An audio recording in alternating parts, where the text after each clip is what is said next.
Hallelujah, price to Jesus. അനുഗ്രഹീതമായ നല്ല ഒരു സമയത്തിനായി, ഈ സായാഹ്നത്തിനായി ഞാൻ എൻ്റെ ദൈവത്തെ ആഴമായി സ്തുതിക്കുന്നു. ഞാൻ കർത്താവിനെ മഹത്വപ്പെടുത്തുന്നു. വളരെ പ്രാർത്ഥനയോടെ, സന്തോഷത്തോടെ, പ്രതീക്ഷയോടെ ഇന്ന് ഈ മീറ്റിങ്ങിൽ പങ്കെടുത്തിരിക്കുന്ന എല്ലാ ദൈവമക്കൾക്കും വേഗം വരാമെന്നരുളി ചെയ്ത യേശുക്രിസ്തുവിൻ നാമത്തിൽ ഞാൻ എൻ്റെ സ്നേഹവന്ദനം അറിയിക്കുന്നു. ഒരിക്കൽ കൂടെ നിങ്ങളുടെ മുൻപിൽ ദൈവത്തിൻ്റെ ജീവനുള്ള വചനവുമായി കർത്താവ് എന്നെ നിർത്തിയതിൻ്റെ ദൈവിക ഉദ്ദേശം ഇതാണ്: നിങ്ങളും ആ ദൈവശക്തിയിൽ ജീവിക്കുക, നിങ്ങളെയും ദൈവത്തിൻ്റെ പുതിയ ശക്തിയിൽ നിറയ്ക്കുക, നിങ്ങളെയും കർത്താവ് ദൈവത്താൽ ജീവിപ്പിക്കുക.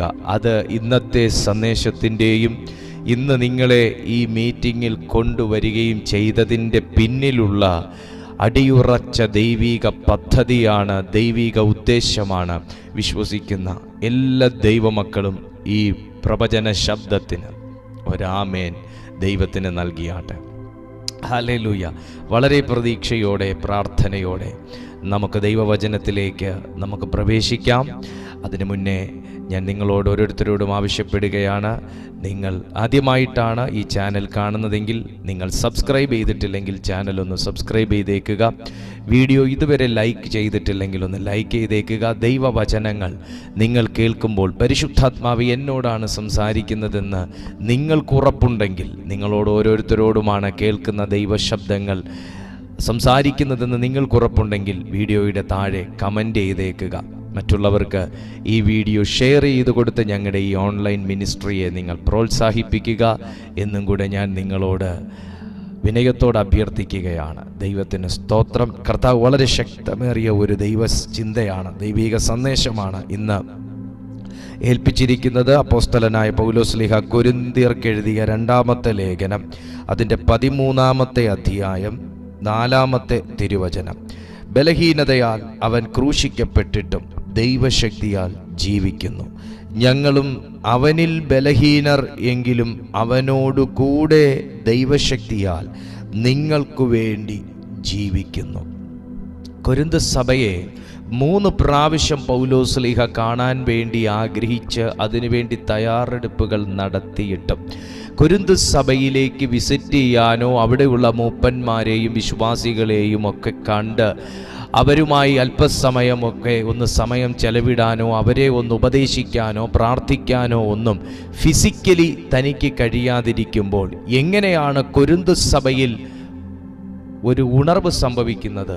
എങ്ങനെയാണ് കൊരിന്ത് സഭയിൽ ഒരു ദൈവപ്രവൃത്തി സംഭവിക്കുന്നത്? എങ്ങനെയാണ് കൊരിന്ത് സഭയിൽ ഒരു ഒരു ഒരു ഒരു ഒരു ഒരു അഭിഷേകത്തിൻ്റെ ചലനം ഉണ്ടാകുന്നത് എന്ന് ചോദിച്ചു കഴിഞ്ഞാൽ, പരിശുദ്ധാത്മാവിൻ്റെ നിറവിലുള്ള, പരിശുദ്ധാത്മാവിൻ്റെ ശക്തിയിലുള്ള, പരിശുദ്ധാത്മാവിനാലുള്ള ലേഖനങ്ങൾ ആ സ്ഥലത്ത് എത്തപ്പെട്ടത് കൊണ്ടാണ്. ഞാനൊരു ദൂത് ഇത് പറഞ്ഞുകൊണ്ടിരിക്കുമ്പോൾ എൻ്റെ ഉള്ളിൽ പരിശുദ്ധാത്മാവ് തരുന്നത് ഞാൻ നിങ്ങളോട് അറിയിക്കുകയാണ്. അതെന്താണെന്നാൽ, ദൈവത്തിൻ്റെ ദാസനാകുന്ന പൗലോസ്ലീഹായുടെ ലേഖനങ്ങൾ വചനത്തിൻ്റെ രൂപേണ, വചനത്തിൻ്റെ ശക്തിയോടെ കൊരിന്ത് പോലൊരു പട്ടണത്തിൽ ചെന്ന് അവിടെ ഇത്രത്തോളം ഒരു ദൈവപ്രവൃത്തിയും ഉണർവും ആത്മാവിലുള്ള എരിവും വിടുതലുകളും ഉണ്ടാക്കിയെടുത്തു എന്നുണ്ടെങ്കിൽ, ഇന്ന് ജീവനുള്ള ഈ ദൈവത്തിൻ്റെ വചനത്തെ ഞാൻ നിങ്ങളുടെ മുൻപിൽ സംസാരിച്ചു കൊണ്ടിരിക്കുമ്പോൾ നിങ്ങൾക്ക് വിശ്വസിക്കാൻ കഴിയുന്നില്ലേ?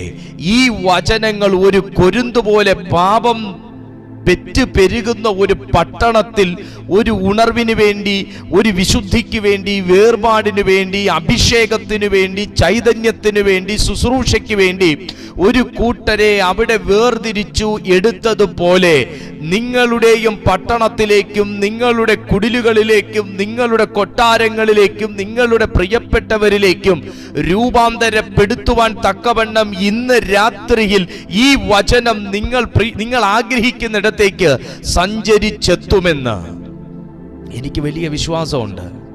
എന്നെ രൂപാന്തരപ്പെടുത്തിയത് ദൈവത്തിൻ്റെ വചനമാണ്. എനിക്ക് അത്രമേൽ വിശ്വാസമുണ്ട്. എനിക്ക് അത്രമേൽ ഉറപ്പുണ്ട്. ഇന്ന് ഞാൻ ഈ വചനം നിങ്ങളോട് സംസാരിച്ചു കൊണ്ടിരിക്കുമ്പോൾ എത്ര തകർന്നവനായിട്ടായിക്കൊള്ളട്ടെ നിങ്ങൾ കേൾക്കുന്നത്, എത്ര നീറുന്നവനായിട്ടായിക്കൊള്ളട്ടെ നിങ്ങൾ കേൾക്കുന്നത്, എത്ര വിശ്വാസമില്ലാതെ ആയിക്കൊള്ളട്ടെ നിങ്ങൾ കേൾക്കുന്നത്, ഒരു വികാരവും ഇല്ലാതെയും ആയിക്കൊള്ളട്ടെ ഇപ്പോൾ ഈ സന്ദേശം കേൾക്കുന്നത്. ഒരുപക്ഷെ യൂട്യൂബിൽ സജഷൻ വന്നപ്പോൾ നിങ്ങൾ പ്ലേ ചെയ്തൊന്ന് വെറുതെ കേട്ടു നോക്കാം എന്നൊന്ന് വിചാരിച്ചതായിരിക്കാം. ആരാണ് എന്താണ് പറയുന്നത് എന്നൊന്ന് വെറുതെ കേട്ടു നോക്കാം എന്ന് വിചാരിച്ചായിരിക്കാം നിങ്ങളിപ്പോ ഈ മീറ്റിംഗ് കണ്ടുകൊണ്ടിരിക്കുന്നത്, ഈ പ്രസംഗം കേട്ടുകൊണ്ടിരിക്കുന്നത്. പക്ഷേ ദൈവത്തിന്റെ വചനത്തെ വിശ്വസിക്കുന്നവന്റെ ജീവിതത്തിൽ ആ വചനം പോയി ക്രിയ ചെയ്യുമെന്നുള്ളത് എനിക്ക് ദൈവം തന്നിരിക്കുന്ന ഉറപ്പും പരിശുദ്ധാത്മാവ് യുഗങ്ങൾക്ക് മുൻപേ രേഖപ്പെടുത്തി വെച്ചിരിക്കുന്ന ഒരു ചരിത്രവുമാകുന്നു. Oh Jesus. പ്രിയപ്പെട്ട കുടുംബമേ, കൊരിന്ത് പട്ടണത്തെ പണിതെടുത്തത് അഭിഷേകത്തിന്റെ വചനങ്ങളാണ്. ആ വചസ്സുകൾ ചെന്നാണ് അവിടെ പാപത്തിൽ കിടന്നവനെ വിശുദ്ധിയിലേക്കും അഭിഷേകം എന്തെന്നറിയാത്തവനെ അഭിഷിക്തനാക്കിയും ദൈവമാരെന്നറിഞ്ഞുകൂടാത്തവനെ ദൈവഭക്തനാക്കിയും തീർത്തത്. രൂപാന്തരപ്പെടുത്തുന്ന ദൈവവചനത്തിനായി ഞാൻ ദൈവത്തെ സ്തുതിക്കുന്നു. ഒന്നാമത്തെ വാക്യത്തിൽ ഇത് പറയുന്നുണ്ട്, ഈ 3 പ്രാവശ്യം ഞാൻ നിങ്ങളുടെ അടുക്കൽ വരുന്നുണ്ട്. ഈ 3-ാം പ്രാവശ്യം ഞാൻ നിങ്ങളുടെ അടുക്കൽ വരുന്നുണ്ട്. അപ്പൊ ഈ 2 പ്രാവശ്യം വന്നത് എങ്ങനെയാണ്? 2 പ്രാവശ്യവും പൗലോസ്ലീഹ ഫിസിക്കലി കൊരിന്ത് സഭയിൽ എത്തിയിട്ടില്ല. പൗലോസിന്റെ ലേഖനങ്ങളാണ് അവരുടെ അരികിലേക്ക് എത്തിയത്. താൻ വരുന്നതിന് സമമാണ് തന്റെ വചനങ്ങൾ. ഓ, എത്ര പേർക്ക് മനസ്സിലാവുന്നുണ്ട് പ്രിയപ്പെട്ടവരെ.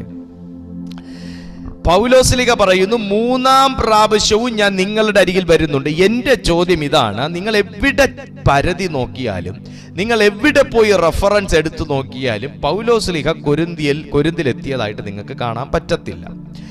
എന്ന് വെച്ചാൽ ഈ ഭാഗം വായിക്കുന്ന സമയത്ത് കൊരിന്തിലെത്തിയതായിട്ട് നിങ്ങൾക്ക് കാണാൻ പറ്റത്തില്ല. അപ്പൊ ഞാൻ 2 പ്രാവശ്യവും വന്നു, 3-ാം പ്രാവശ്യവും വരുന്നുണ്ടെന്ന് പറയുന്നതിന്റെ അർത്ഥം 2 പ്രാവശ്യവും പുള്ളി അവിടെ വന്നു എന്നല്ലേ.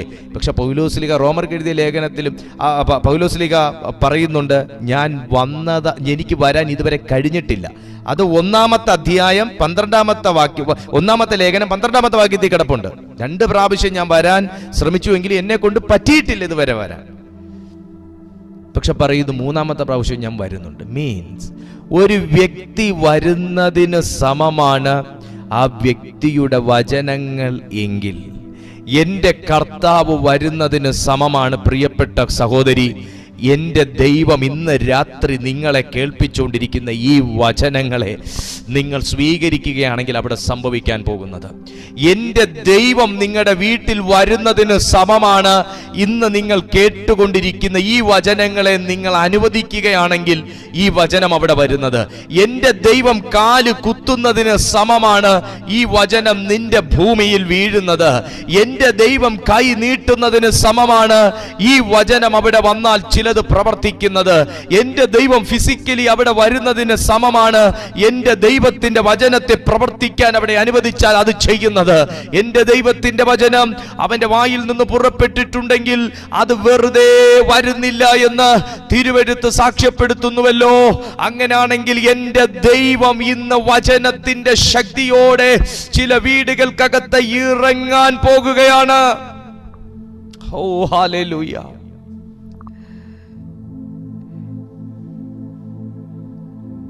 മൂന്നാമത്തെ വാക്യം വായിക്കുമ്പോൾ, ക്രിസ്തു എന്നിൽ സംസാരിക്കുന്നു എന്നതിന് നിങ്ങൾ തുമ്പ് അന്വേഷിക്കുന്നുവല്ലോ. ഇത് പൊതുവേ എല്ലാവരുടെയും ജീവിതത്തിലുള്ള ഒരു സ്വഭാവമാണ്, ഏത് കാര്യത്തിനും തെളിവെടുക്കുക എന്നുള്ളത്. പൗലോസ്ലീഹ ഇത്രയും ആത്മാവിന്റെ ശക്തിയോടുകൂടെ സംസാരിക്കുമ്പോഴും അതിന്റെ തെളിവെന്ത്, അതിന്റെ തുമ്പെവിടെ, അതിന്റെ വാലെവിടെ, അതിന്റെ പൊരുളെവിടെ, അതിന്റെ ആധാരം എന്ത് എന്നൊക്കെയുള്ള ചോദ്യങ്ങൾ, അടയാളങ്ങൾ, അത്ഭുതങ്ങൾ ഇങ്ങനെ തിരയുന്ന ഒരു കൂട്ടം ജനം. പൗലോസ്ലീഹ കുറ്റപ്പെടുത്തുന്നില്ല, അവരുടെ ഉള്ളത്തിൽ അതിനുള്ള തെളിവ് കിടപ്പുണ്ട്. എന്താണെന്നറിയാമോ? ഞാനിത് നിങ്ങളോട് ഓരോരുത്തരോടാണ് പറഞ്ഞുകൊണ്ടിരിക്കുന്നത്. കൊരിന്ത് സഭയ്ക്കകത്ത് കൃപാവരങ്ങൾ ഉള്ളവരുണ്ട്, പക്ഷെ അറിയത്തില്ല. കൊരിന്ത് സഭയിൽ ഭൂതങ്ങളെ പുറത്താക്കാൻ അഭിഷേകമുള്ളവരുണ്ട്, അറിയത്തില്ല. കൊരിന്ത് സഭയിൽ പ്രാർത്ഥിച്ചാൽ ആ സെക്കൻഡിൽ കെട്ടുപൊട്ടുന്ന അഭിഷേകം ചിലരുടെ മേൽ കിടപ്പുണ്ട്, അറിയത്തില്ല. എന്താണ് പൗലോസ്ലീഹ പറയുന്ന തെളിവ്? ഇവർ ദൈവശക്തിയിൽ ജീവിക്കുന്നു, ഇവർ ദൈവത്താൽ ജീവിക്കുന്നു. ദൈവത്തിന്റെ ശക്തിയിൽ ഒരു വ്യക്തിക്ക് ജീവിക്കാൻ കഴിയും. ദൈവത്തിന്റെ ആത്മാവിൽ ഒരു വ്യക്തിക്ക് സഞ്ചരിക്കാൻ കഴിയും. ദൈവത്തിന്റെ ആത്മ നിറവോടുകൂടെ ഒരു വ്യക്തിക്ക് മാറാൻ കഴിയും. ദൈവത്തിന്റെ ആത്മാവിന്റെ ശക്തിയോടുകൂടെ ഒരു വ്യക്തിക്ക് ജീവിപ്പാൻ കഴിയും എന്നുള്ളതിന്റെ തെളിവ് എന്താണ്? ഇന്ന് ഞാൻ ഈ ചോദ്യം നിങ്ങൾക്കിടുകയാണ്. എന്താണ് തെളിവ്? നിങ്ങൾ ദൈവശക്തിയിലാണോ ജീവിക്കുന്നത്? തെളിവെന്താണ്?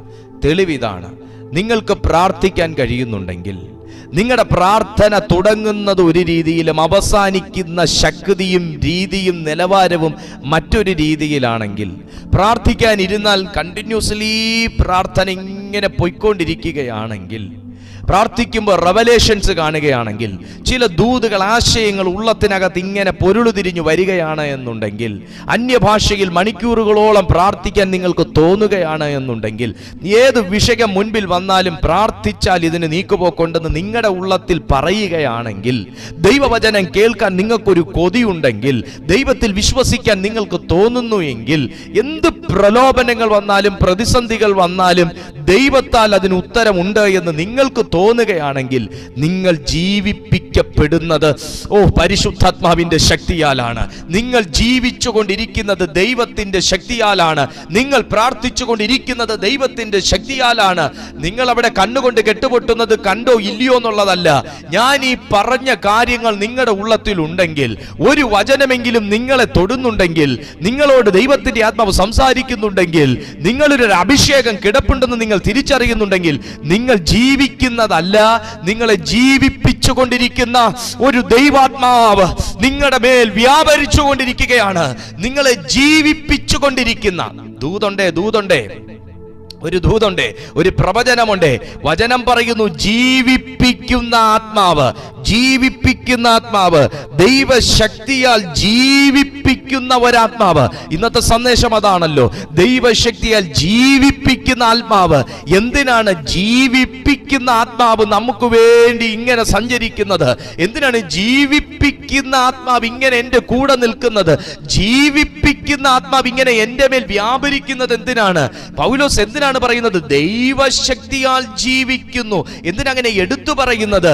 ചുരുക്കി പറഞ്ഞാൽ, മരണത്തിന്റെ ശക്തി ഒരു ദൈവഭക്തനെ ദൈനംദിനം വേട്ടയാടുന്നു. നിങ്ങൾ ഫിസിക്കലി മരിക്കുന്ന കാര്യത്തെക്കുറിച്ച് മാത്രമല്ല ഞാൻ പറയുന്നത്.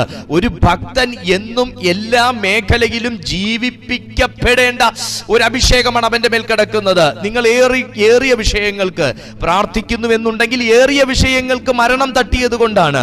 ഏറിയ വിഷയങ്ങൾ ഇതുവരെയും ജീവിപ്പിക്കപ്പെടാത്തത് കൊണ്ടാണ് അതിനുവേണ്ടി നിങ്ങൾ പ്രാർത്ഥിച്ചു കൊണ്ടിരിക്കുന്നത്. അർത്ഥാൽ നിങ്ങൾ പ്രാർത്ഥിക്കുന്ന വിഷയങ്ങൾക്കകത്ത് ജീവൻ വയ്ക്കാനുള്ള ഒരു ദൈവപ്രവർത്തിക്ക് വേണ്ടിയിട്ടാണ് നിങ്ങൾ പ്രാർത്ഥിച്ചു കൊണ്ടിരിക്കുന്നത് എങ്കിൽ, നിങ്ങളുടെ പ്രാർത്ഥനയ്ക്ക് ശേഷം ആ വിഷയം ചലിക്കുന്നുണ്ടെങ്കിൽ, നിങ്ങളുടെ പ്രാർത്ഥനയ്ക്ക് ശേഷം ആ രോഗം ശമിക്കുന്നുണ്ടെങ്കിൽ, നിങ്ങളുടെ പ്രാർത്ഥനയ്ക്ക് ശേഷം ഒരു ബ്രേക്ക് ത്രൂ ഉണ്ടാകുന്നു എന്നുണ്ടെങ്കിൽ, നിങ്ങളുടെ പ്രാർത്ഥനയ്ക്ക് ശേഷം ആ വിഷയത്തിന് ഒരു അയവ് വന്നു എന്നുണ്ടെങ്കിൽ, ജീവിപ്പിക്കുന്ന ആത്മാവിന്റെ പ്രവർത്തനം നിങ്ങളുടെ പ്രാർത്ഥനയിൽ സംഭവിച്ചു കഴിഞ്ഞു.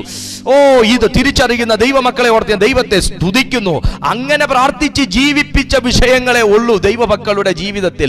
അങ്ങനെ ഉപവസിച്ച് ജീവിപ്പിച്ചെടുത്ത വിഷയങ്ങളെ ഉള്ളൂ ദൈവമക്കളുടെ ജീവിതത്തിൽ. അതുതന്നെയാണ് പൗലോസ്ലീഹായും പറയുന്നത്, ഞാൻ ബലഹീനനാണ്, എനിക്ക് കുറവുകളുള്ളവനാണ്, എനിക്ക് രോഗമുള്ളവനാണ്, എനിക്ക് വേദനയുള്ളവനാണ്. പക്ഷെ ഇന്നും എന്റെ ലേഖനങ്ങൾ നിങ്ങളുടെ അടുത്ത് വന്ന് നിങ്ങളെ ജീവിപ്പിക്കുന്നു എങ്കിൽ, ഇന്നും എന്റെ ലേഖനങ്ങൾ വന്ന് അവിടെ ചില ക്രിയകൾ ചെയ്യുന്നു എന്നുണ്ടെങ്കിൽ, ഇന്നും എന്റെ ലേഖനങ്ങൾ അവിടെ വന്ന് ചിലതിനെ രൂപാന്തരപ്പെടുത്തുന്നു എന്നുണ്ടെങ്കിൽ, ഇന്നും ഞാൻ ജീവിക്കുന്ന ദൈവശക്തിയാൽ നിങ്ങളെ ജീവിപ്പിക്കാൻ ഇഷ്ടമുള്ള ദൈവം വചനത്തിന്റെ രൂപത്തിൽ, ലേഖന രൂപത്തിൽ, എന്റെ കൈപ്പടയിൽ ഇന്ന് നിങ്ങളോട് സംസാരിച്ചു കൊണ്ടിരിക്കുന്നു. ഇതത്രേ കൊരിന്ത് സഭയോട് പൗലോസ്ലീഹ രണ്ടാമത് എഴുതുന്ന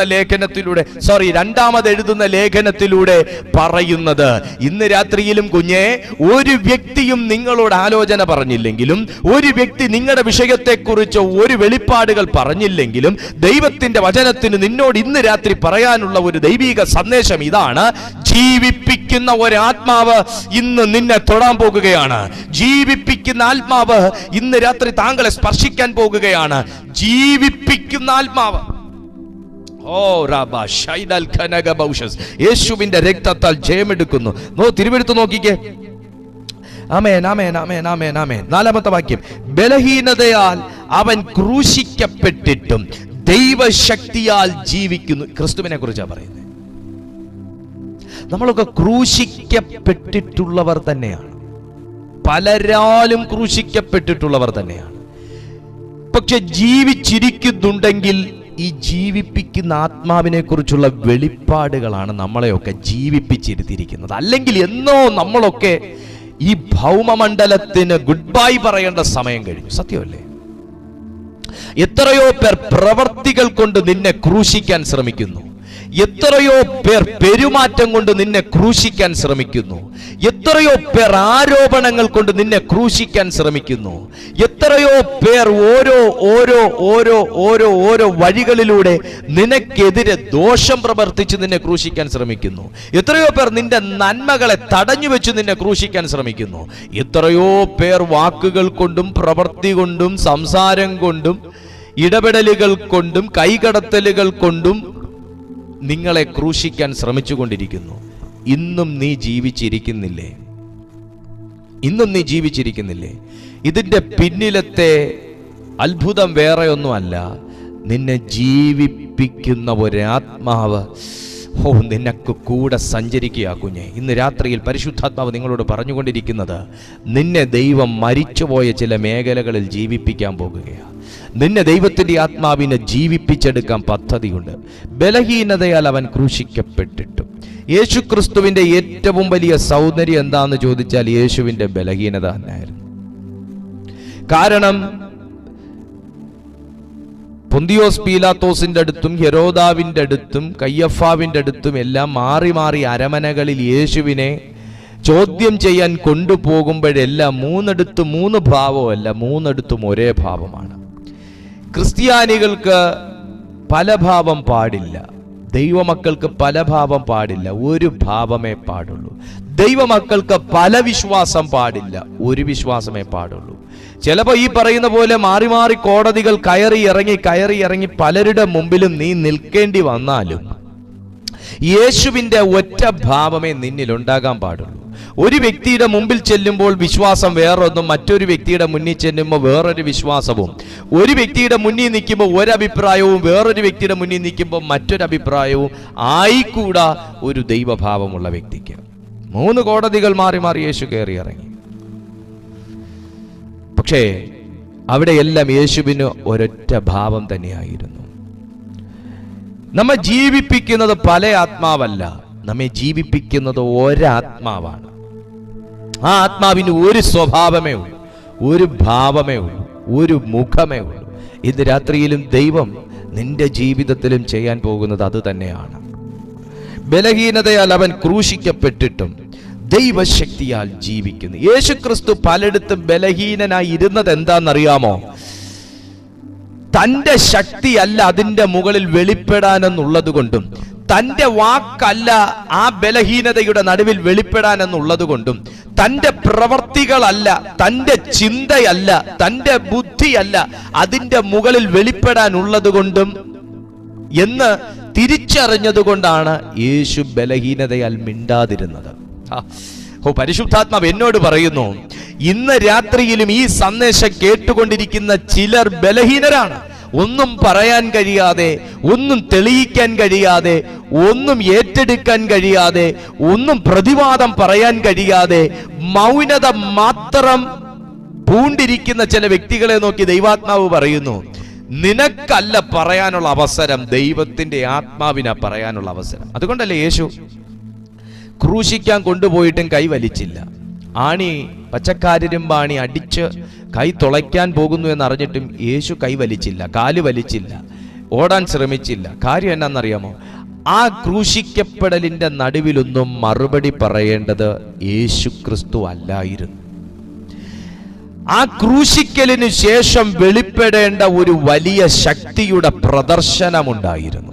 ഇന്ന് രാത്രിയിലും ക്രൂശിക്കപ്പെടുന്ന അനുഭവത്തിൽ പലരും കുത്തി മുറിവേൽപ്പിക്കുന്ന അനുഭവത്തിൽ പച്ചക്കാരിരുമ്പാണി ക്രിസ്തുവിന്റെ കയ്യിൽ അടിച്ചു തറച്ചതുപോലെ നിന്റെ കയ്യെയും തുളയ്ക്കത്തക്ക നിലയിൽ, നിന്റെ ശരീരത്തെ തുളയ്ക്കത്തക്ക നിലയിൽ, കാലിനെ തുളയ്ക്കത്തക്ക നിലയിൽ, കണ്ണുകളെ തുളയ്ക്കത്തക്ക നിലയിൽ, ശിരസിനെ തുളയ്ക്കത്തക്ക നിലയിൽ പലരും നിന്നെ മുറിവേൽപ്പിക്കുമ്പോ, ഒരു ക്രൂശീകരണത്തിന്റെ അനുഭവത്തിലൂടെ കടന്നു പോകുമ്പോ ഇപ്പോഴും ഒരു ദൈവശബ്ദവും വെളിപ്പെടാത്തതിന്റെ കാരണം എന്താണെന്ന് ചോദിച്ചാൽ, ക്രൂശീകരണം കൊണ്ട് യേശുവിന്റെ ചരിത്രം തീർന്നു പോകുകയല്ല.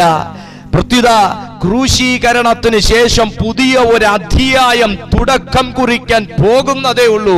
ഇന്ന് രാത്രിയിലും ഇതിന്റെ എല്ലാത്തിന്റെയും അവസാനമാണെന്ന് നിങ്ങളിൽ പലരും കരുതിയിരിക്കുമ്പോൾ, ഇതെല്ലാം അവസാനിക്കാൻ പോകുന്നതിന്റെ തെളിവാണെന്ന് നിങ്ങളിൽ പലരും കരുതിയിരിക്കുമ്പോൾ, നിന്നെ ഇന്ന് ക്രൂശിക്കുന്നതും, നിന്നെ ഇന്ന് വേദനിപ്പിക്കുന്നതും, നിന്നെ ഇന്ന് ആക്ഷേപിക്കുന്നതും, നിന്നെ ഇന്ന് അവഗണിക്കുന്നതും, തിരസ്കരിക്കുന്നതും, കണ്ണുനീരിൽ ആഴ്ത്തിക്കളയുന്നതും ഒക്കെ എന്തിന്റെയൊക്കെ അവസാനമാണെന്നും, ഇതൊക്കെ എല്ലാത്തിന്റെയും അവസാനമാണെന്നും, ഇനി ഇതിനൊന്നും ഒരു രൂപമില്ലെന്നും നിങ്ങൾ കരുതിയിരിക്കുമ്പോ, ഇവിടം കൊണ്ട് ചരിത്രം തീരുകയല്ലെന്ന് പരിശുദ്ധാത്മാവ് പറയുന്നു. ഇവിടം കൊണ്ട് പുതിയൊരു അധ്യായം ദൈവശക്തിയാൽ തുടക്കം കുറിക്കാൻ പോകുന്നതേ ഉള്ളൂ എന്ന് വിശ്വസിക്കുന്ന ദൈവമക്കൾ കർത്താവിന് ശക്തിയോടെ മഹത്വം കൊടുത്താട്ടെ. നീ പരാജയപ്പെട്ടത് കൊണ്ടല്ല അവസാനം. നീ പരാജയപ്പെട്ടത് അവസാനത്തിന്റെ ലക്ഷണമല്ല. നീ വേദനിക്കുന്നത് അവസാനത്തിന്റെ ലക്ഷണമല്ല. നിങ്ങൾ കരഞ്ഞുകൊണ്ടിരിക്കുന്നത് അവസാനത്തിന്റെ ലക്ഷണമല്ല. ചിലർ പിണങ്ങിപ്പോയതും കൈവിട്ടതും അവസാനത്തിന്റെ ലക്ഷണമല്ല. അത് ബലഹീനതയായിരുന്നു എങ്കിൽ ബലഹീനതയ്ക്ക് മുകളിൽ തെളിഞ്ഞു വരുന്ന ഒരു ദൈവശക്തിയുടെ പുതുചരിത്രം വിശ്വസിക്കുന്നവന് വേണ്ടി കുറിപ്പാൻ എന്റെ ദൈവം ഇന്ന് രാത്രി ആഗ്രഹിക്കുകയാണ്. Hallelujah, glory to Jesus. ബലഹീനതയാൽ അവൻ ക്രൂശിക്കപ്പെട്ടിട്ടും, അവിടെ ഒരു സംഭവം കിടപ്പുണ്ട്, ക്രൂശിക്കപ്പെട്ടു. പ്രാർത്ഥിക്കുന്നവർക്ക് ക്രൂശീകരണം ഇല്ല എന്നൊന്നും ആരും പറയരുത്. പ്രാർത്ഥിക്കുന്നവർക്ക് പ്രശ്നങ്ങളില്ലെന്നൊന്നും ആരും പറയരുത്. പ്രാർത്ഥിക്കുന്നവർക്ക് പ്രശ്നങ്ങളുണ്ട്, ക്രൂശീകരണത്തിന്റെ അനുഭവമുണ്ട്, മുറിവേൽക്കലുകളുണ്ട്, കണ്ണുനീരുണ്ട്, നിയമങ്ങളുണ്ട്, ഇപ്പൊ പല കോടതികളുണ്ട്. പക്ഷെ ദൈവമക്കളെ ജീവിപ്പിക്കുന്ന ആത്മാവിനെ ക്രൂശിക്കാൻ, ജീവിപ്പിക്കുന്ന ആത്മാവിനെ ക്രൂശിക്കാൻ ആർക്കും ദൈവം അനുവാദം കൊടുത്തിട്ടില്ല. നീ യേശുവിനെ തൊട്ടോ, നീ യേശുവിനെ വിധിച്ചോ, നീ യേശുവിനെ ക്രൂശിച്ചോ, പക്ഷെ അവനെ ജീവിപ്പിക്കുമെന്ന് പറഞ്ഞ ആത്മാവിനെ, ഗ്ലോറി. കുഞ്ഞ, നിന്റെ പ്രാർത്ഥനയിൽ ചിലർ തൊടുന്നുണ്ട്, നിന്റെ വിശ്വാസത്തിൽ ചിലർ തൊടുന്നുണ്ട്, നിന്റെ ഉപവാസത്തിൽ ചിലർ കൈകടത്തുന്നുണ്ട്, നിന്റെ ദൈവമക്കളുമായിട്ടുള്ള ബന്ധത്തിൽ ചിലർ ഇടപെടുന്നുണ്ട്, നിന്റെ സ്വാതന്ത്ര്യത്തിൽ ചിലർ കൈകടത്തുന്നുണ്ട്. പക്ഷെ നിന്നെ ജീവിപ്പിക്കുന്ന ആത്മാവിനെ തൊടാൻ, ജീസസ്, നിന്റെ പ്രാർത്ഥന സമയത്തെ ചിലർ കൈവയ്ക്കുന്നുണ്ട്, നിന്റെ കൂട്ടായ്മകളെ ചിലർ വെട്ടിക്കുറയ്ക്കാൻ ശ്രമിക്കുന്നുണ്ട്. പക്ഷെ നിന്റെ മേൽ പടർന്നു പിടിക്കുന്ന ദൈവത്തിന്റെ ആത്മശക്തിയെ കൺട്രോൾ ചെയ്യാൻ, ഗ്ലോറി, എത്ര പേർക്ക് മനസ്സിലാകുന്നുണ്ട് ഈ ആശയം? എത്ര പേർക്ക് മനസ്സിലാകുന്നുണ്ട്? കൺട്രോൾ ചെയ്യാൻ കഴിയാത്തതൊന്നേ ഉള്ളൂ, അത് ദൈവശക്തിയാണ്. നീ ഉറങ്ങുമ്പോഴും ഈ ദൈവശക്തി വ്യാപരിക്കും. നീ അധരത്തിൽ ആമേൻ ഇങ്ങനെ പിറുപിറുത്തോണ്ട് പ്രാർത്ഥിച്ചോണ്ട് നടക്കുമ്പോഴും ദൈവശക്തി വ്യാപരിക്കും.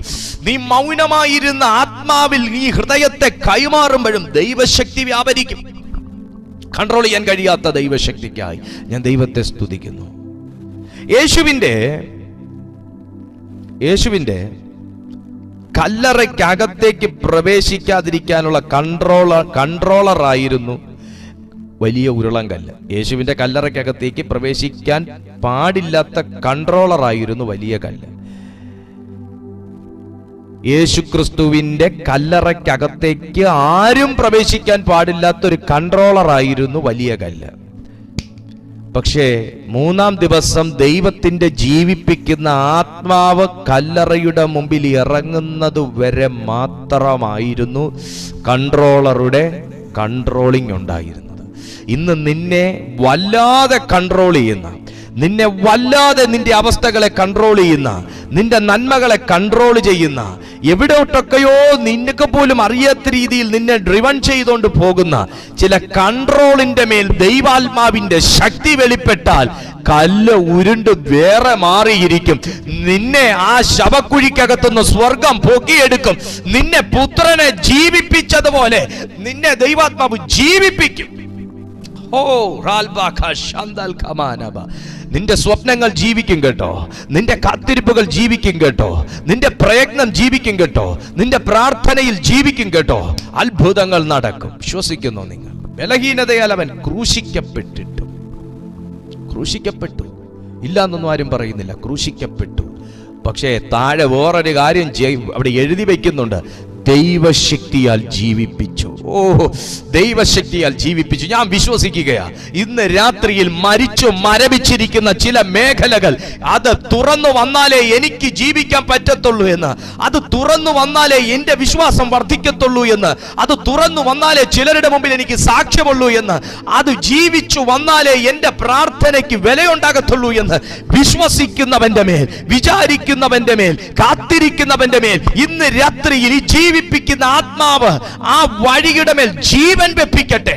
ഞാൻ റിസീവ് ചെയ്യുന്നു ഈ ദൂത് യേശുവിന്റെ നാമത്തിൽ. അസാധാരണമായ ദൈവശക്തി മൂവ് ചെയ്യുന്നതിനായി ഞാൻ കർത്താവിനെ സ്തുതിക്കുന്നു. ദൈവം ജീവിപ്പിക്കുന്ന ദൈവമാ, ദൈവം ജീവിപ്പിക്കുന്ന ദൈവമാ. വിശ്വസിക്കുന്ന ദൈവമക്കൾ ഇന്ന് രാത്രി ആമേൻ പറഞ്ഞാട്ടെ. ആമേൻ. ഞങ്ങളും അവനിൽ ബലഹീനരെങ്കിലും അവനോട് കൂടെ ദൈവശക്തിയാൽ നിങ്ങൾക്ക് വേണ്ടി ജീവിക്കുന്നു. പൗലോസ്ലീഹ പറയുന്നത് ഇതാണ്, ബലഹീനനായിരിക്കുമ്പോഴും മറ്റുള്ളവർക്ക് വേണ്ടി ശുശ്രൂഷ ചെയ്യാൻ ദൈവം വിളിച്ചിരിക്കുന്ന അഭിഷിക്തന്മാരെ ദൈവം ജീവിപ്പിക്കുന്നത് ദൈവത്തിൻ്റെ ശക്തിയാലാണ്.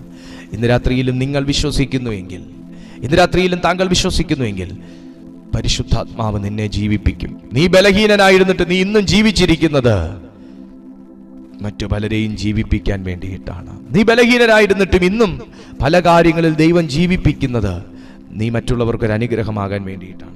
ഫിലിപ്പിയർക്ക് എഴുതിയ ലേഖനം 3-ാമത്തെ അധ്യായം കൂടെ ഒന്നെടുത്തേ. ഫിലിപ്പിയർക്ക് എഴുതിയ ലേഖനം 3-ാമത്തെ അധ്യായം അതിൻ്റെ 9, 10, 11 വാക്യങ്ങൾ. ഞാൻ ക്രിസ്തുവിനെ നേടേണ്ടതിനും ന്യായപ്രമാണത്തിൽ നിന്നുള്ള എൻ്റെ സ്വന്തം നീതിയല്ല, ക്രിസ്തുവിങ്കലുള്ള വിശ്വാസം മൂലം ദൈവം വിശ്വസിക്കുന്നവർക്ക് നൽകുന്ന നീതി തന്നെ ലഭിച്ച് അവനിലിരിക്കേണ്ടതിനും അവൻ്റെ മരണത്തോട് അനുരൂപപ്പെട്ടിട്ട് അവനെയും അവൻ്റെ പുനരുത്ഥാനത്തിൻ്റെ ശക്തിയെയും അവൻ്റെ കഷ്ടാനുഭവങ്ങളുടെ കൂട്ടായ്മയെയും അനുഭവിച്ചറിയേണ്ടതിനും ഇങ്ങനെ വല്ലവിധേനയും മരിച്ചവരുടെ ഇടയിൽ നിന്നുള്ള പുനരുത്ഥാനം പ്രാപിക്കണമെന്ന് വെച്ചും ഞാൻ അവൻ്റെ നിമിത്തം എല്ലാം ഉപേക്ഷിച്ച് ചവറ് എന്ന് എണ്ണുന്നു. ദൈവമക്കളെ, പൗലോസ്ലീഹ ജീവിതത്തിൽ ഏറ്റവും കൂടുതൽ വിലമതിച്ചിരുന്നത് തൻ്റെ ആത്മാവിനെയും ദൈവത്തിൻ്റെ ആത്മാവുമായിട്ടുള്ള ബന്ധത്തെയുമായിരുന്നു. ഈ ലോകത്തിൽ നമുക്കൊന്നും കൊണ്ടുപോകാനില്ല കേട്ടോ, ഈ ലോകത്തിൽ നമുക്കൊന്നും കൊണ്ടുപോകാനില്ല. പൗലോസ്ലീഹ കോടീശ്വരനായിരുന്നു, പക്ഷെ എല്ലാം ചവറെന്ന് തനിക്ക് തോന്നിയത് ദൈവാത്മാവിൻ്റെ മൂല്യത്തെ തിരിച്ചറിഞ്ഞതിന് ശേഷവും ദൈവത്തിൻ്റെ പ്രസൻസിൻ്റെ മൂല്യത്തെ തിരിച്ചറിഞ്ഞതിന് ശേഷവുമാണ്. നിങ്ങൾ സമ്പാദിച്ചു കൂട്ടിവെച്ചിരിക്കുന്നതും നിങ്ങൾ FD ഇട്ടിരിക്കുന്നതും എല്ലാം തന്നെ പൊട്ടിച്ച് നിങ്ങളൊരു വൈദികൻ്റെ കയ്യിലോ ഒരു പാസ്റ്ററുടെ കയ്യിലോ കൊണ്ടു കൊടുത്താൽ പോലും അഭിഷേകം പ്രാപിക്കണമെന്ന് നിങ്ങൾക്ക് ആഗ്രഹമുണ്ടെങ്കിൽ അഭിഷേകം പ്രാപിക്കാൻ പറ്റത്തില്ല. കാരണം നിങ്ങളുടെ സമ്പാദ്യങ്ങളാൽ വാങ്ങാൻ കഴിയുന്ന ഒന്നല്ല ദൈവശക്തി. നിങ്ങളുടെ കൂട്ടിവെക്കലുകൾക്കകത്ത് സ്വപ്നം കണ്ടതുപോലെ നേടിയെടുക്കാൻ കഴിയുന്ന ഒന്നല്ല ദൈവശക്തി. ദൈവശക്തി സൗജന്യമായി നമ്മുടെ ഇടയിലൂടെ വ്യാപരിക്കുന്നതൊന്നും, അത് വിശ്വസിക്കുന്നവനിൽ മാത്രം വ്യാപരിക്കുന്നതായിട്ടുള്ള ഒന്നും, അത് ദൈവം ആഗ്രഹിക്കുന്ന ഒരുവന്റെ മേൽ മാത്രം പകരുന്ന ഒന്നുമാകുന്നു ദൈവശക്തി. ഈ ദൈവശക്തിയോടുകൂടെ തുലനം ചെയ്തു നോക്കിയപ്പോൾ പൗലോസ്ലീഹായുടെ അസറ്റുകൾ മുഴുവനും പുള്ളിക്കാരന് ലയബിലിറ്റിയായി മാറി. കാരണം ഇതിനെ പ്രാപിക്കണമെന്നുണ്ടെങ്കിൽ ഇതിൽ നിന്ന് ഒഴിവാകണം, ഈ ലയബിലിറ്റിയിൽ നിന്ന് ഒഴിവാകണം. അസറ്റുകൾ ലയബിലിറ്റി ആകുന്ന അവസ്ഥകൾ ദൈവമക്കളുടെ ജീവിതത്തിൽ പലരും അനുഭവിക്കാൻ സാധ്യതകളുണ്ട്. ചില അസറ്റുകളൊക്കെ ലയബിലിറ്റികളായി മാറുമെന്നേ, ചില അസറ്റുകളൊക്കെ ലയബിലിറ്റി ആയി മാറും. എന്നാൽ ദൈവത്തിൻ്റെ വചനം പറയുന്നു, ദൈവശക്തിയാൽ ജീവിപ്പിക്കപ്പെടുന്നവന് എല്ലാം അസറ്റുകൾ മാത്രമേ ഉള്ളൂ. എല്ലാം അസറ്റുകൾ മാത്രമേ ഉള്ളൂ.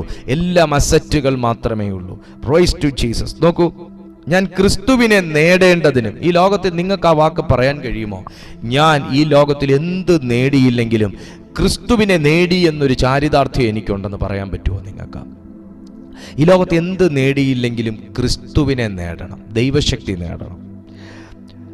ന്യായപ്രമാണത്തിൽ നിന്നുള്ള എൻ്റെ സ്വന്തം നീതിയല്ല, ക്രിസ്തുവിങ്കലുള്ള വിശ്വാസം മൂലം ദൈവം വിശ്വസിക്കുന്നവർക്ക് നൽകുന്ന നീതി തന്നെ ലഭിച്ച അവനിലിരിക്കേണ്ടതിന്, പറയാൻ പറ്റുമോ? അവനിലിരിക്കേണ്ടതിന്. അപ്പോൾ ഒന്ന്, ക്രിസ്തുവിനെ നേടേണ്ടതിന്; രണ്ട്, നേടിയ അവനിൽ തന്നെ ഇരിക്കേണ്ടതിന്. ഇവിടെയാ പോരാട്ടം നടക്കുന്നത്. നീ ക്രിസ്തുവിനെ നേടുന്ന സമയം മുതൽ പോരാട്ടം തുടങ്ങും. നീ ക്രിസ്തുവിൽ ഇരിക്കാൻ ആഗ്രഹിക്കുമ്പോഴൊക്കെ പോരാട്ടം വർദ്ധിക്കും. അതിനകത്ത് നിന്നെ ജീവിപ്പിക്കുന്നതാണ് ദൈവത്തിന്റെ ശക്തി. ആ പോരാട്ടത്തിന്റെ നടുവിൽ നിന്നെ ജീവിപ്പിച്ച് നിർത്തി പോരാടിപ്പിക്കുന്ന ഒന്നാണ് ദൈവശക്തി. അവന്റെ മരണത്തോട് അനുരൂപപ്പെട്ടിട്ട് അവനെയും അവന്റെ പുനരുത്ഥാനത്തിന്റെ ശക്തിയെയും, ഈ അവനോട് കൂടെ ഇരിക്കുക, അവനെ നേടുക, അവനോട് കൂടെ ആയിരിക്കുക എന്നൊക്കെ പറയുന്നത് നിത്യതയെക്കുറിച്ചും കൂടെ ഉള്ളൊരു ഒരു സന്ദേശമാകട്ടോ. നിത്യതയിലും കർത്താവിനോട് അനുരൂപപ്പെട്ട് യേശുവിനോട് കൂടെ 24/7 ഇരിക്കുന്ന ഒരു വലിയ ഭാഗ്യം ഒന്ന് ആലോചിച്ച് നോക്കിയാൽ. കണ്ണുനീരില്ല, കുറ്റപ്പെടുത്തലില്ല, മുറവിളിയില്ല, പട്ടിണിയില്ല, സങ്കടമില്ല. അങ്ങനൊരു നാടുണ്ട് കേട്ടോ, കൈപ്പണിയല്ലാത്ത നാട്. ഈ ഭൂമിയിൽ നമുക്ക് ജയത്തോടെ ജീവിച്ചാലേ അവിടെ പോയി നമുക്കത് പ്രാപിക്കാൻ പറ്റത്തുള്ളൂ. അതിനെക്കുറിച്ച് കൂടുതലായി ഞാൻ നിത്യത എന്ന് പറയുന്ന ഒരു സന്ദേശം എടുത്തിട്ടുണ്ട്. നിങ്ങൾ നോക്കി ടൈപ്പ് ചെയ്ത് നോക്കി, നിത്യത പാസ്റ്റർ ദീപു കൃഷ്ണ എന്നോ എന്തെങ്കിലും ടൈപ്പ് ചെയ്ത് നോക്കിയാൽ നിങ്ങൾക്കത് കിട്ടും. ഓക്കെ, അപ്പോൾ അങ്ങനെ വരുമ്പോൾ, ഇല്ലെങ്കിൽ നിങ്ങൾ എന്നോട് പറയും, ഞാൻ നിങ്ങൾക്ക് അയച്ചു തരാം. അവന്റെ കഷ്ടാനുഭവങ്ങളുടെ കൂട്ടായ്മയെയും അനുഭവിച്ചറിയേണ്ടതിന് ഇങ്ങനെ വല്ല വിധേനയും മരിച്ചവരുടെ ഇടയിൽ നിന്നുള്ള, വല്ല വിധേനയും ഈ ലോകത്തിൽ ജയാളിയായി ജീവിച്ച് ക്രിസ്തുവിന്റെ സന്നിധിയിൽ ജീവിക്കണം. ഇതാ പൗലോസ്ലീഹായുടെ ആഗ്രഹം. പൗലോസ്ലീഹായുടെ ലേഖനങ്ങളെല്ലാം തന്നെ അങ്ങനെ ജീവിക്കാൻ പ്രേരിപ്പിക്കുന്ന ലേഖനങ്ങളും കൂടെയാണ്. ഇന്ന് രാത്രിയിൽ ഈ സന്ദേശം ഞാൻ കൺക്ലൂഡ് ചെയ്യുമ്പോൾ ദൈവത്തിന്റെ ആത്മാവ് നിങ്ങളോട് പറയുന്നത്, എത്ര ക്രൂശീകരണത്തിന്റെ അനുഭവങ്ങളിലും ജീവിപ്പിക്കുന്ന ഒരു ദൈവത്തിന്റെ ശക്തിയുണ്ട്. എത്ര ക്രൂശീകരണത്തിന്റെ അനുഭവത്തിലും ജീവിപ്പിക്കുന്ന ഒരു ദൈവശക്തിയുണ്ട്. ഇന്ന് ദൈവം ആ ശക്തി നിങ്ങളുടെ മേൽ പകരാനായിട്ട് ആഗ്രഹിക്കുകയാണ്. പരിശുദ്ധാത്മാവ് ആ ശക്തി നിങ്ങളുടെ മേൽ പകരാനായിട്ട് ആഗ്രഹിക്കുകയാണ്. എല്ലാ ദൈവമക്കളും ആ ആഗ്രഹത്തോടെ കർത്താവിൻ്റെ സന്നിധിയിൽ, പരിശുദ്ധാത്മാവിൻ്റെ സന്നിധിയിൽ ഇന്ന് മനസ്സോടെ, ഒരുക്കത്തോടെ ഒന്ന് സമർപ്പിച്ച്, ഒന്ന് ദൈവസന്നിധിയിൽ പ്രാർത്ഥിച്ചു തുടങ്ങിയാട്ടെ.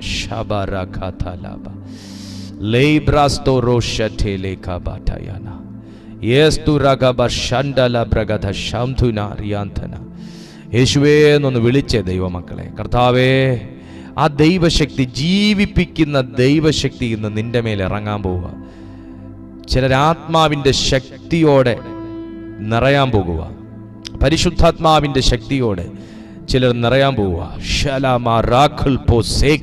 അത്ഭുതങ്ങൾ നടക്കാൻ പോവുക കേട്ടോ, അത്ഭുതങ്ങൾ നടക്കാൻ പോവുക. നീ വിശ്വസിക്കുന്ന അത്ഭുതങ്ങൾ നടക്കാൻ പോവുക, വിശ്വസിക്കുന്ന അത്ഭുതങ്ങൾ നടക്കാൻ പോവുക. നിന്റെ മരവിച്ചിരിക്കുന്ന ജോലി മേഖലയുടെ മേൽ ദൈവപ്രവൃത്തി വെളിപ്പെടാൻ പോവുക. നിങ്ങളുടെ മരവിച്ചിരിക്കുന്ന ജോലി മേഖലയുടെ മേൽ, നിങ്ങളുടെ മരവിച്ചിരിക്കുന്ന യാത്രയുടെ മേൽ, മരവിച്ചിരിക്കുന്ന ചില ബന്ധങ്ങളുടെ മേൽ ആ ജീവിപ്പിക്കുന്ന ദൈവശക്തി വെളിപ്പെടാൻ പോവുക. നിന്റെ മരവിച്ചിരിക്കുന്ന ആരോഗ്യ മേഖലയുടെ മേൽ ദൈവശക്തി വെളിപ്പെടാൻ പോവുക. കർത്താവേ, ഈ വിശ്വസിക്കുന്ന ജനത്തിനായി ഞാൻ തിരുസന്നിധിയിൽ പ്രാർത്ഥിക്കുന്നു. കർത്താവ് ഇവരുടെ പ്രാർത്ഥനയ്ക്ക് ഉത്തരം കൊടുക്കുന്നതിനായി സ്തോത്രം. ഇവരെ ഞാൻ ദൈവകരങ്ങളിൽ ഏൽപ്പിക്കുന്നു. ഇവരെ അനുഗ്രഹിക്കണമേ. വിടുതൽ നൽകിയതിനായി സ്തോത്രം. യേശുവിൻ നാമത്തിൽ തന്നെ ആമേൻ. ഇപ്പോൾ തന്നെ നിങ്ങൾ ഈ വീഡിയോ ലൈക്ക് ചെയ്തിട്ടില്ലെങ്കിൽ ഒന്ന് ലൈക്ക് ചെയ്യുക. നിങ്ങൾ സബ്സ്ക്രൈബ് ചെയ്തിട്ടില്ലെങ്കിൽ സബ്സ്ക്രൈബ് ചെയ്യുക. മറ്റുള്ളവർക്ക് ഈ വീഡിയോ നിങ്ങൾ അയച്ചു കൊടുക്കുക. എല്ലാ ദിവസവും രാവിലെയും വൈകുന്നേരവും ദൈവ സന്ദേശം കേൾക്കാനുള്ള അവസരം നിങ്ങൾക്ക് ഈ ചാനലിലുണ്ടായിരിക്കും. നിങ്ങൾ അത് ഫോളോ ചെയ്യുക. എല്ലാ വീഡിയോസും വാച്ച് ചെയ്ത് മറ്റുള്ളവർക്കും കൂടെ നിങ്ങൾ അയച്ചു കൊടുക്കുക. നിങ്ങളുടെ പ്രാർത്ഥനാ വിഷയം ഞങ്ങളെ എഴുതി അറിയിക്കുക, അല്ലെങ്കിൽ ഈ നമ്പറിൽ വിളിച്ചറിയിക്കുക. ഞങ്ങൾ നിശ്ചയമായിട്ട് നിങ്ങൾക്ക് വേണ്ടി പ്രാർത്ഥിക്കും. ഞങ്ങളുടെ ഈ ഒരു കൊച്ചു ഓൺലൈൻ മിനിസ്ട്രി നിങ്ങൾക്ക് സപ്പോർട്ട് ചെയ്യാൻ ദൈവം നിങ്ങളെ പ്രേരിപ്പിക്കുന്നുവെങ്കിൽ ദയവായി നിങ്ങളുടെ ഓഫറിങ്സ് ഞങ്ങളുടെ ഈ നമ്പറിൽ ഗൂഗിൾ പേ വഴിയോ ഫോൺ പേ വഴിയോ നിങ്ങൾ ഒന്നയച്ച് ഞങ്ങളുടെ ഈ മിനിസ്ട്രിയെ ഒന്ന് സപ്പോർട്ട് ചെയ്യണമേ എന്നും കൂടെ ഞാൻ നിങ്ങളെ ഓർമ്മിപ്പിക്കുന്നു. ദൈവം നിങ്ങൾക്ക് അതിനുള്ള പ്രതിഫലം തരുമെന്ന് ഞാൻ ഉറപ്പ് തരുന്നു. കർത്താവ് നിങ്ങളെ സഹായിക്കട്ടെ. ഇത്രയും സമയം ദൈവവചനം വളരെ കൊതിയോടും പ്രാർത്ഥനയോടും കൂടെ കേട്ടിരുന്ന എല്ലാ ദൈവമക്കളെയും കർത്താവ് തൊട്ടിട്ടുണ്ട്. ദൈവം നിങ്ങളെ മേൽ അത്ഭുതം ചെയ്യട്ടെ എന്ന് ഞാൻ ആശംസിക്കുന്നു. അടുത്ത ദിവസം തമ്മിൽ കാണുന്നത് വരെ അത്യുന്നതിൻ്റെ ചിറകിൻ്റെ കീഴിൽ കർത്താവ് നിങ്ങളേവരെയും സൂക്ഷിക്കട്ടെ. I bless you in Jesus almighty name. Amen.